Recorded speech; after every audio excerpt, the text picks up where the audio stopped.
गुरु चरण सरोज रज निज मन मुकुर सुधार वरणो रघुवर विमल यश जो दायक फल चारा। सबको याद है हनुमान चालीसा। सबसे पहला वाक्य गोस्वामी जी क्या कह रहे हैं? श्री गुरु चरण सरोज रज निजमन मुकुर सुधार। अपने गुरु के चरण के रज के कण से मैंने अपनी मन बुद्धि को सुधारा है। और उसके बाद क्या हुआ? बोले वर्णो रघुवर विमल यश जो दायक फल चाह। मेरी सामर्थ्य नहीं है, आपकी सामर्थ्य नहीं है कि आप यहां सत्संग में बैठे हो। मेरी सामर्थ्य नहीं कि मैं व्यासपीठ पर बैठ के बोल रहा हूं। और अगर आप अपनी सामर्थ्य मान रहे हो कि आप बैठे हो और मैं यहां से बोल रहा हूं, ऐसी सामर्थ्य मैं मान रहा हूं, तो आप और मैं, हम दोनों ही एक प्रकार से बाल बुद्धि हैं। यह हमारी मूर्खता होगी। आपकी और मेरी सामर्थ्य नहीं है कि हम एक शब्द भी सुन सकें, एक बार भी श्री राधा मुख से कह सकें, एक बार भी वृंदावन जा सकें या वृंदावन का स्मरण कर सकें। ये सब हम कर रहे हैं, निश्चित ही हमारे गुरुदेव की हम पर कृपा है। प्रहलाद जी कह रहे हैं, हिरण्यकश्यप बोले तुझ पर गुरुदेव की कृपा कब हो गई और यहां कौन से गुरु आ गए? तो प्रहलाद जी ने सारे वेद खोल दिए। बोले पिताजी, आप तो गए थे अमर होने के लिए हिमालय पर। उस समय मां को मारने के लिए राक्षस आए थे। उस समय मैं गर्भ में था। आप जब तपस्या से लौट करके आए उस समय मेरी आयु 5 वर्ष की थी, लेकिन आपने तपस्या की 1000 वर्ष तक, 10,000 वर्ष तक। आपने एक बार भी विचार नहीं किया कि 10,000 वर्ष बाद में आया मेरा बेटा 5 ही वर्ष का है। क्यों? क्योंकि मेरी मां को नारद जी बचा के ले गए राक्षसों से, और मेरी मां ने नारद जी से वरदान मांगा कि आप मुझे एक वरदान दो कि जब तक मेरी इच्छा नहीं हो तब तक मैं अपने बालक को जन्म ना दूं। तब नारद जी ने मां को यह वरदान दिया और 10,000 वर्ष तक नारद जी ने अनवरत भागवत की कथा मुझको सुनाई। मैं मां के गर्भ में बैठ करके वो भागवत के पीयूष वर्षण का पान करता रहा पिताजी। 10,000 वर्ष बाद मेरा जब जन्म हुआ तब ये भक्ति के बीज मेरे भीतर अंकुरित हुए। तो निश्चित ही आप मानिए चाहे मत मानिए, आपके पूर्वजों के किसी ने तो वृंदावन रस को चखा है, वृंदावन रस की सेवा की है, इसीलिए वो भक्ति का बीज आपके भीतर आया है। और अब आप भी कर रहे हो तो निश्चित है, इसका जरूरी नहीं आपके पुत्र पे आएगा, पुत्र के पुत्र में आ जाएगा, पुत्र के पुत्र के पुत्र में आ जाएगा। कहीं ना कहीं तो वो बीज जाकर के अंकुरित होगा, उसको आप रोक नहीं सकते। तो भैया ये भक्ति आती कहां से है? बिना महत पाद रजोभिषेकम। जब तक आप संत जनों के चरणों में दंडवत प्रणाम नहीं करोगे, यह भी विचार मत करो कि पृथ्वी पर गंदगी पड़ी है, मिट्टी पड़ी है, कीच है, क्या संत दिखे और तुरंत दंडवत। जब इतनी तत्परता संतों के, वैष्णवों के प्रति रहेगी तब भक्ति के बीज अंकुरित होंगे। तो निश्चित ही हम आप सब लोगों ने, या मेरे पूज्य नाना जी पंडित श्री कृष्णलाल शास्त्री जी, वो कहा करते थे, बोले लाला हम पूर्व जन्म में सूरदास कुम्मनदास तो नहीं रहे होंगे, पर जब सूरदास कुम्मनदास मीराबाई आदि ये सब ब्रज के भक्त वृंदावन में रहते होंगे और ये गली मोहल्लों से कहीं से निकलते होंगे, उस गली में हम आप सब लोग भी किसी ना किसी रूप में जाते रहे होंगे और उन लोगों की एक बार हम पर दृष्टि पड़ गई होगी। उनकी एक दृष्टि का ये कमाल कि महाराज कि इस जन्म में हम भक्त हैं, हम वैष्णव हैं, हम वृंदावन के उपासी।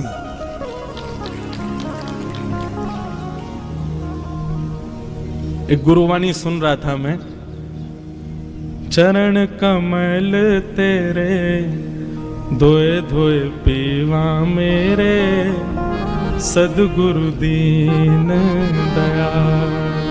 क्यों? अच्छा एक और बात, आप आप इस भाव से ये मत सोच लेना कि संत जहां से भी जाएं वहां चरण रज उठा के माथे से लगा लें, उनके चरण धोके और उसको दिन रात पीवें, उससे तो होता ही है, पर उसके पहले उनकी वाणी सुनकर के अपने चित्त को, अपनी बुद्धि को, उसको स्थिर करना पड़ेगा, उसकी स्थिति का अनुमान लगाना पड़ेगा, तभी यह संभव हो सकता है। हमारे वृंदावन में गौड़िया वैष्णव संप्रदाय के एक महापुरुष रहते थे, सेवा में पधारा, नित्य सेवा करते थे। एक बार उनके ठाकुर जी ने बंगाल के किसी वैष्णव भक्त को स्वप्न में दर्शन देके आज्ञा की कि तुम वृंदावन चले जाओ। बंधुओं, एक मेरी बात बहुत ध्यान से सुनो, ठाकुर जी का जब अनुग्रह होता है तो सबसे पहले ठाकुर जी स्वप्न में दिखेंगे। भगवत दर्शन ऐसे नहीं होगा स्पष्ट ठाकुर जी प्रकट हो गए, दिख गए, चल रहे फिर रहे हैं, दिख रहे हैं हमको, ऐसा नहीं। ठाकुर जी सबसे पहले स्वप्न में दर्शन देंगे, और स्वप्न में भी प्रत्यक्ष नहीं दिखेंगे। ठाकुर जी की कोई ना कोई अंग का दर्शन होगा, ठाकुर जी की कोई ना कोई वस्तु का दर्शन, वंशी दिख जाएगी, मोर मुकुट दिखेगा, ठाकुर जी की पीली पीतांबरी दिखेगी।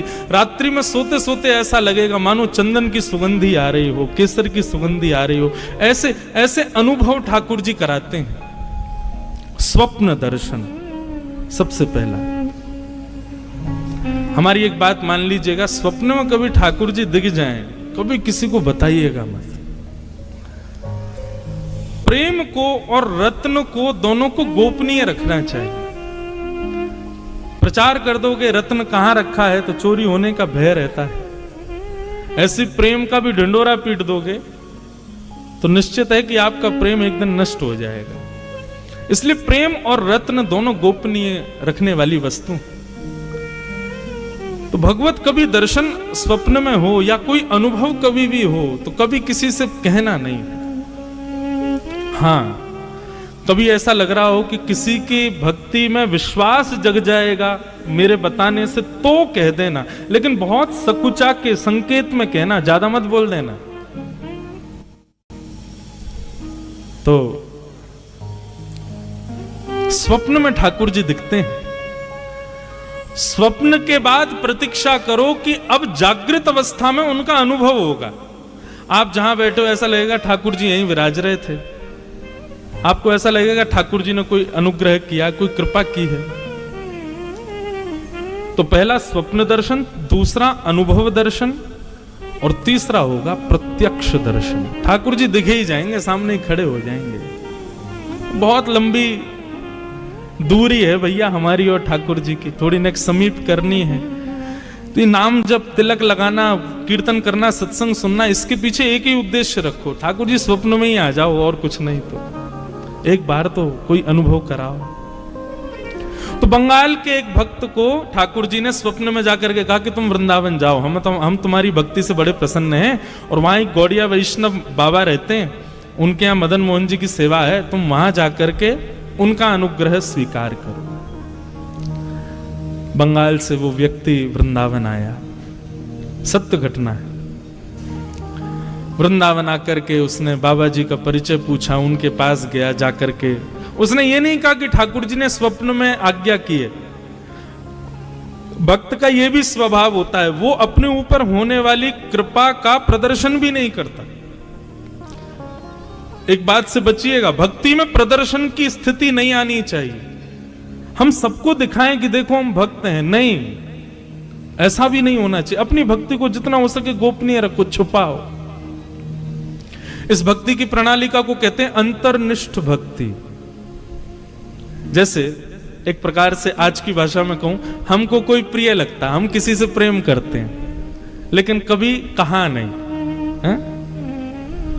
लेकिन कई लोग होते हैं, अरे कह दो, कहने में क्या जाता है, बता दो कि तुम प्रेम करते हो। लेकिन कई लोग, प्रेम ज्यादा प्रिय कौन सा लगता है, जीवन भर प्रेम किया लेकिन कभी कहा नहीं, ये प्रेम ज्यादा अच्छा माना जाता है ना।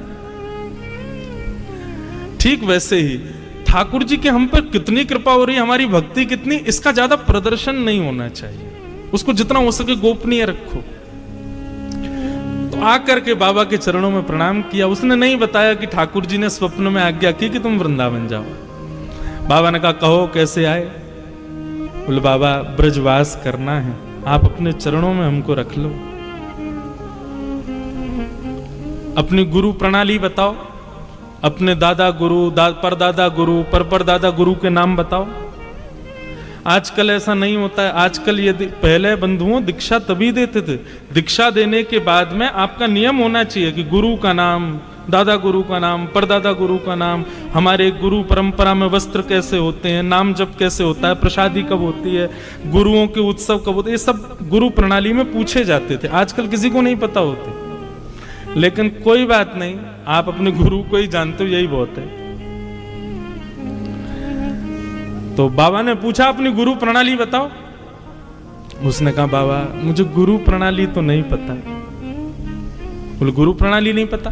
कहीं लिखी होगी, गुरु ने लिख के? बोले है, पर वो तो मेरे घर बंगाल में ही रह गई है, अब मैं तो इतनी दूर से आ गया बाबा। बाबा ने थोड़ी देर तो उनको प्रवचन सुनाए, थोड़ी देर बोलने के बाद बोले वापस जाओ, गुरु प्रणाली जब तक नहीं लाओगे तब तक हमारे यहां नहीं रह सकते। पहले परंपरा बताओ तुम्हारी कैसी है।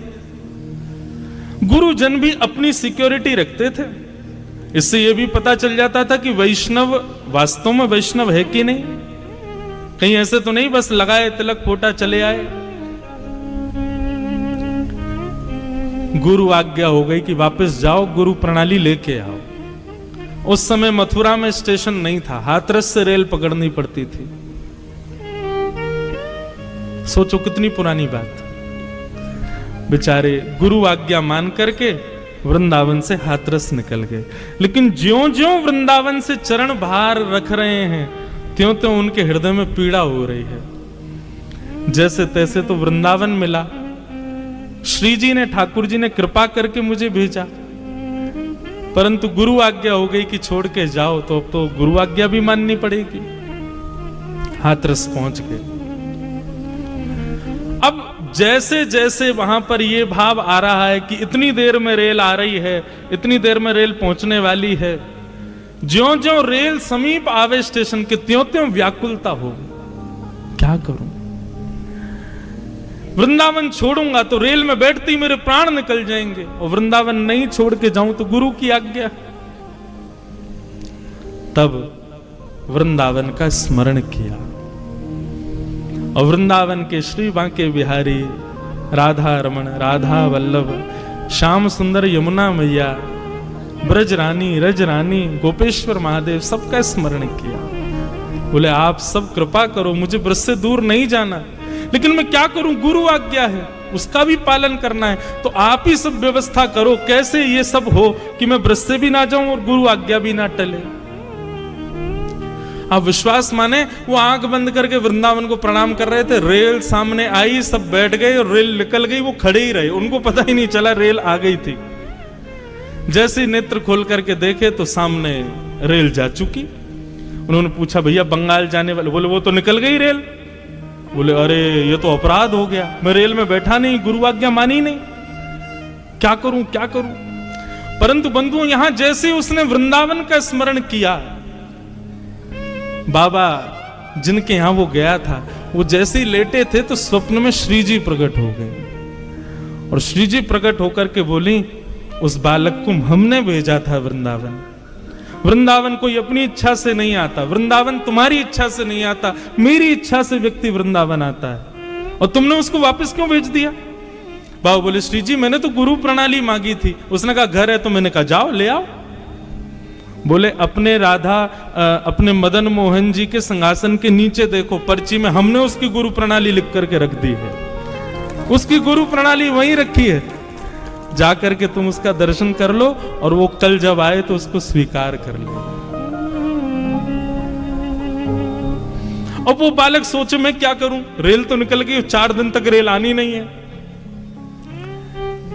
सहमा सहमा वृंदावन आया, डर रहा था कहीं गुरुजी ने मुझको देखा तो कहीं नाराज ना हो जाए, और यहां गुरुजी उसको ढूंढ रहे थे कि बेचारा कहां चला गया, उसको ढूंढो, कहीं ज्यादा दूर ना निकल गया हो। तभी बीच वृंदावन के परिक्रमा मार्ग में सामने से उस बालक को आते बाबा ने जैसे ही देखा, बालक तो डर गया कि बाबा यही मारेंगे, मुझको देख लिया कि तू गया नहीं बंगाल।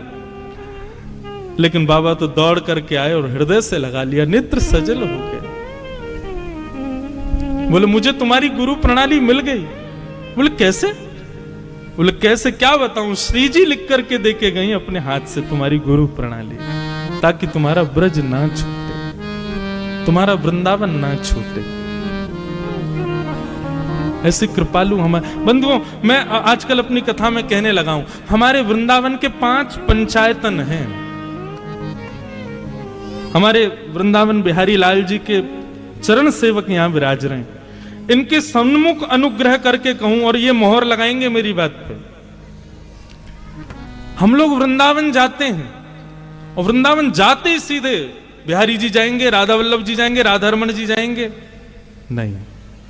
वृंदावन के कुछ नियम है भैया। स्कूल में सीधे क्लास में नहीं जाते, पहले प्रेयर करो, फिर उसके बाद प्लेज करो, प्लेज करने के बाद अपने नाखून दिखाओ, शूज दिखाओ, ड्रेस दिखाओ, सब चीज से जब टीचर्स देख लेंगे कि हाँ तुम स्कूल यूनिफॉर्म ठीक से पहन के आए, सब तब क्लास में एंट्री मिलती है ना। ऐसे वृंदावन के 5 पंचायतन हैं। वृंदावन जाओ, अब की बार जब वृंदावन जाओ हमारी कही बात मान करके जाना। आपसे निवेदन कर रहे हैं, सबसे पहले वृंदावन की सीमा में प्रवेश करते ही देखो, हमारी वृंदावन की प्रणाली का आप फॉलो करते नहीं हो, बिहारी जी स्वयं करवा रहे हैं। वृंदावन जाते ही गाड़ी से उतरो, पहली बैरिकेडिंग गाड़ी सबको छोड़नी ही पड़ती है, वीवीआईपी घुस जाते हैं भीतर, बाकी सामान्य लोग तो गाड़ी लेके जा ही नहीं सकते। तो वृंदावन जाओ, सबसे पहले वृंदावन की सीमा में जाते ही गाड़ी से उतरते ही सबसे पहले वृंदावन की रज को माथे से लगाओ, पहले रज को प्रणाम करो। उसको धूल नहीं, मिट्टी नहीं, ये तो बोलना ही नहीं चाहिए, ये बोलना अपराध है, वो रज रानी है। सबसे पहले रज को माथे से लगा, रज माथे से लगाने के बाद ये हो गए प्रथम पंचायतनों में प्रथम है वृंदावन में, पहले रज को प्रणाम। रज को प्रणाम करने के बाद फिर वृंदावन में प्रवेश करते समय जितने वृक्ष वल्लरी आपको दिखाई दें उन सबको प्रणाम करो। जिन जिनको देख पाओ, जिन पे दृष्टि ना पड़े कोई बात नहीं, लेकिन जो तुम्हारी दृष्टि में आ जाए उनको प्रणाम करो। श्री हरिराम व्यास जी, नाम सुना है? हरिराम व्यास जी, वो तो वृंदावन में जाते और वृंदावन के वृक्षों को गले से लगा के कहते, वृंदावन के रूख हमारे माता पिता गुरु बंधु। वृंदावन के दूसरे पंचायतन है वृक्ष, कुंज निकुंज। हमारे बांके बिहारी जी का मूल नाम कुंज बिहारी, क्यों? कुंजों में ही रहते हैं, वृक्षों में ही विराजते हैं, वृक्षों के नीचे ही विराजते हैं। तो ये सामान्य वृक्ष नहीं है बंधु। तो पहले रज को प्रणाम, फिर वृक्षों को प्रणाम, और तीसरा श्री यमुना जी को प्रणाम। कितने लोग वृंदावन जाते हैं यमुना जी को वंदन नहीं करते। जिन यमुना जी का जल बिहारी जी पीते हैं, राधा वल्लभ, राधा रमण सब पीते हैं, पूरा वृंदावन में यमुना जी के ऊपर ही टिका है। उन यमुना जी को पहले प्रणाम करो, और प्रणाम भी नहीं करना, आज्ञा लेनी है। रज से भी आज्ञा, वृक्षों से भी आज्ञा, उसके बाद फिर यमुना जी से आज्ञा। और चौथे ब्रजवासी, आपको जो ब्रजवासी मिले, चाहे आपसे तेज आवाज में बात करते हुए मिले, उनको भी प्रणाम करो। सब ब्रजवासियों को प्रणाम करो। हमारे ब्रजवासी ज्यादा गले मिले, ज्यादा प्रेम से बात करें तो समझना कि भैया अभी हमारी भक्ति में कमी है। लेकिन ब्रजवासियों के दारी के कहां ते आया है, कछु दे के जा, सेवा एवा करके जा, तो समझो हाँ श्री जी प्रसन्न है, ये हम पे गुस्सा कर। वृंदावन ये कोई मनगढ़ंत बात नहीं है। वृंदावन शतक में स्वयं लिखते हैं आचार्य गण, सम्मानम कलयाति घोर गरलम। वृंदावन में सम्मान विष के समान है। वृंदावन में क्या हो, बोलो नीचपमानम सुधा। कोई आपका अपमान कर दे तो समझो हाँ बड़ी कृपा, जय हो, ये है बढ़िया। एक बाबा रहते वृंदावन में, हमारे घर आते मधुकरी पावे, तो मधुकरी पावे आते तो एक दिन पतो ना कहा भयो, अच्छा ब्रज भाषा निकल रही है, आपको समझ आ रही है ना। तो एक बार हमारे घर आए, आके बैठे, माता जी बोली बाबा रोटी प्रसाद, बोले ना चाहिए। दाल प्रसाद, बोले अपने राम को नहीं चाहिए। बोले खीर पाए लो, बोले अपने राम को नहीं चाहिए। बाबा दूध पी लो, बोले अपने राम को नहीं चाहिए। थोड़ा तेज बोल जाए, नेक हम पे चिल्ला जाए, नेक हमको नेक डांट दे, तब समझ में आएगी श्री जी की हम पे कृपा हुई है, हम पे अनुग्रह है। तो वृंदावन में पहले रज से आज्ञा, फिर यमुना जी से, फिर वृक्षों से आज्ञा, फिर यमुना जी से आज्ञा, चौथे व्रजवासियों को प्रणाम। ब्रजवासी बहुत प्रिय बंधु। जगन्नाथ जी का कभी आपको यदि चरित्र पढ़ने को मिले, जगन्नाथ जी की कोई कथा, मैंने एक जगह पढ़ा, मेरे नेत्र इतने सजल हो गए कि जब प्राचीन भारत में जब इतने साधन नहीं होते थे तो लोग बाग जब चार धाम यात्रा करते थे, कोई ब्रजवासी यदि जगन्नाथपुरी जाता था, महीनों लगते थे पहुंचने में। तो श्री जगन्नाथ जी अपने स्थान पर खड़े खड़े आज कुछ ज्यादा ही प्रसन्न दिखाई दे रहे हैं। तो पुजारी गण पूछते, जय जय, आज बड़े प्रसन्न हो। तो ठाकुर जी स्वप्न में आज्ञा करते, बोले सुनो, कल ना 4 लोग वृंदावन से आ रहे हैं, एक नंदगाम से आ रहा है, एक गोवर्धन से आ रहा है, उनके लिए उचित व्यवस्था करो भैया, उनके लिए बढ़िया सुनो सामग्री की तैयारी कर लेना, मेरे ब्रजवासी आ रहे हैं। और सुनो, बाकी सबको तो दूर से दर्शन करा देना, पर ब्रजवासी आए ना, उनको गर्भगृह में लाके मेरे हृदय से लगा देना, मुझे बड़े प्रिय हैं।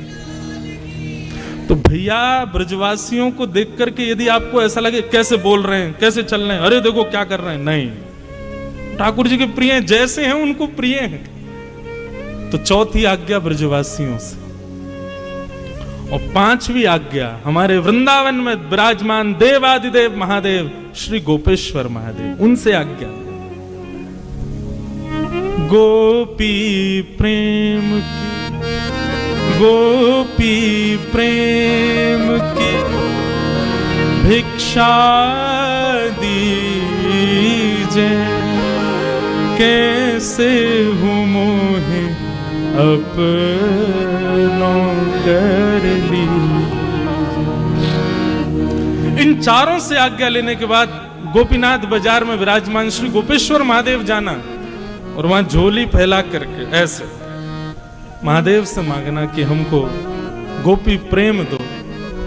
आप बस झोली फैला देना, और उसके बाद आप बिहारी जी दर्शन करने जाना। जब इन 5 स्थानों से आप आज्ञा लेकर के जाएंगे और बिहारी जी जाएंगे, मैं दावे से कह रहा हूं मंच पर बैठ के, आपका रोम रोम पुलकित हो जाएगा मंदिर में प्रवेश करेंगे। आज तक हजारों बार बिहारी जी गए, लेकिन अब की बार ऐसे जाकर के देखिएगा, क्योंकि अब की बार क्या होगा, जब इस प्रकार से जाओगे तो अभी तक तो बिहारी जी को आप देख रहे थे, लेकिन अब की बार बिहारी जी आपको देखेंगे। जब दिखेगा माथे पर ब्रजरज लगी, जब दिखेगा ब्रजवासियों ने आज्ञा दी है, जब दिखेगा श्याम सुंदर यमुने मैया की कृपा से आए हैं, और जब देखेगा कि गोपेश्वर महादेव ने गोपी बना करके भेजा है, तभी तो ठाकुर जी निहारेंगे। हम सीधे क्लासरूम में घुसते हैं, पहले प्रेयर तो करो, पहले प्लेज तो करो, पहले यूनिफॉर्म तो अच्छे से पहनो।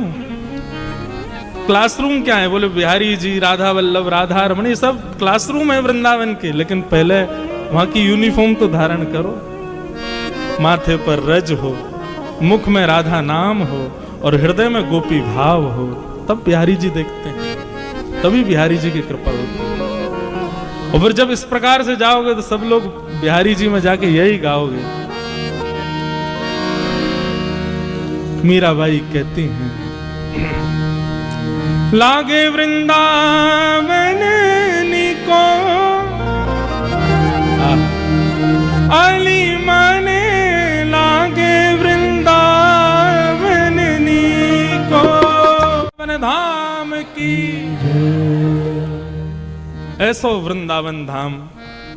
कृपा करें श्री जी, तभी वृंदावन की याद आवे, वृंदावन जावे को अवसर मिले।